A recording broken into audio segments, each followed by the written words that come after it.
guys, M-Tech Guy here, and today we've got a bit of a weird one with the E60 M5. The front jacking block, the one that sits at the centre of the front of the car, is missing. It's gone walkabout. I went to jack up the front end of the car the other day, and I was like, where do I put the jack? Where's the jacking block gone? It's missing. So I don't know what's going on there. One thing I have noticed over the last few months, every time I did go to jack it up, that jacking block did feel quite loose. So it's essentially just a plastic block that plugs into the bottom of your front subframe.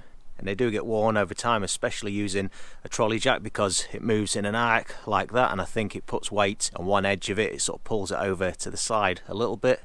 So I'm guessing that's how it's got loose over time. I certainly remember it being there last time I jacked up the car though, so the only thing I can think of is I've had it in for an annual inspection in between time, and maybe the way they've raised up the car, they've disrupted it and it's eventually fallen out there, or it's got even looser and it's fallen out on the road.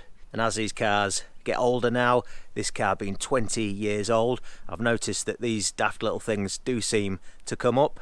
There's little bits here and there, especially plastic parts, that start to get brittle, they crack, they wear out, they fail. So although mechanically the car's pretty sound and the bodywork's pretty good, there have been some little bits and pieces here and there that are cropping up like this, so it's just the nature of owning a 20-year-old car, but that's half the fun. Anyhow, without it there, it does make getting the front end of the car up in the air difficult, so I need to get this sorted. So what I've done, I've bought a brand new one. We'll take a look at the part, and then let's take a look at getting it replaced. Well, not replaced, because there's nothing left there to replace. So that's the new jacking block, or jack fixture as they like to call it. And for anyone who's interested, that's the part number 3111 282 957. This is a genuine BMW part. Let's take a closer look at it, eh?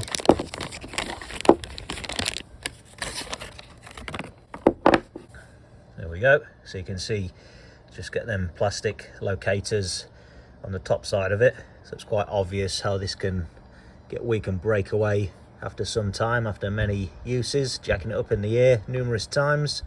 And you can see these act like a rivet because they've got a push pin underneath there. Right, let's take a look at getting this fitted to the car. Right, now the problem that I come up against now is that I need to be able to get the front end of the car up in the air to be able to get under it to install the new jacking block.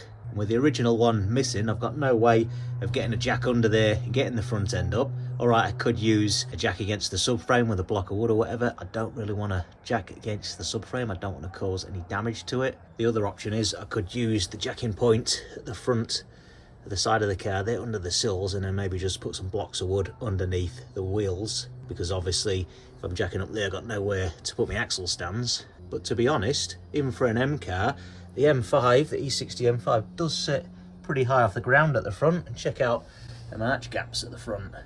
So I reckon if I'm cutting enough, I can just sneak under the front there and hopefully be able to get enough leverage to install that new block. Now what I might do is just back the car up on my driveway there, because it does slope down a bit further down, so that'll give me a little bit of advantage, because I'll put the nose of the bumper up in the air somewhat. So rather than have to drag out my jacks and mess around trying to get it up for the sake of a few extra inches, I think we'll give it a go. So I think what I'll do when I get under the car is use just a small stubby screwdriver to push them pins in, because I don't think I'm going to have much room between the bottom of the car and the floor, the ground. So hopefully I can get enough leverage just to push them pins in place, and hopefully the remnants of the old jacking pad aren't still in the locating holes in the subframe. Hopefully when it's broken away or fallen out, whatever, the whole lot's come out. We'll take a look nonetheless. Right, so we'll have a look, see if we can see with the mirror if there's any remnants of the old jacking pad there. If we can find the holes, they look like they're all clear. Look at that one. So they do look like they're clear, but what I might do is just give it a poke up there with the screwdriver just to make sure there's going to be nothing blocking it. So I don't want to get this new one halfway in and then find out there's more plastic stuck up there.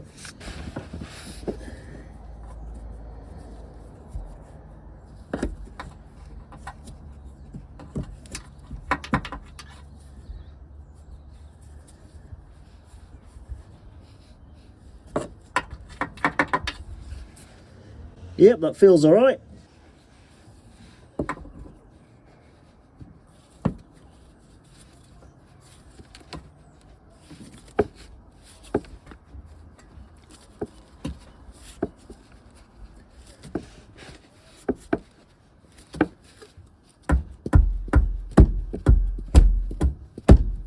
Right, it still feels a tiny bit loose, like it's not fully seated, so just to make sure, I'll give it a few taps. So that did take a few taps just to seat it correctly. So now we can push the pins in. And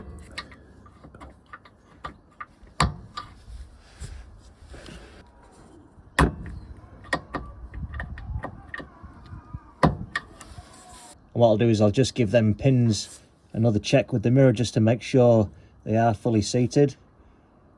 It's not that easy to see what's going on right now. There we go, that's got it, that's fully seated. Seems to have done the trick, so that's fully located now. Feels nice and solid. Not going to fall off anytime soon, hopefully.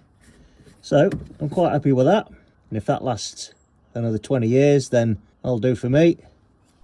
Alright guys, so there we have it. We now have a front jacking block for the front of the car, so I'll have no problems getting the front end of the car up in the air in the future. Now if you do own an E60 M5, it might be worth having a look to make sure yours is still present, because you never know when you might be in a situation where you need to get that front end of the car up in the air and you're going to be kind of stuck. Now if you found a video interesting or useful, don't forget to give it a like, and make sure you go and check out the rest of my YouTube channel for more BMW E60 M5 content.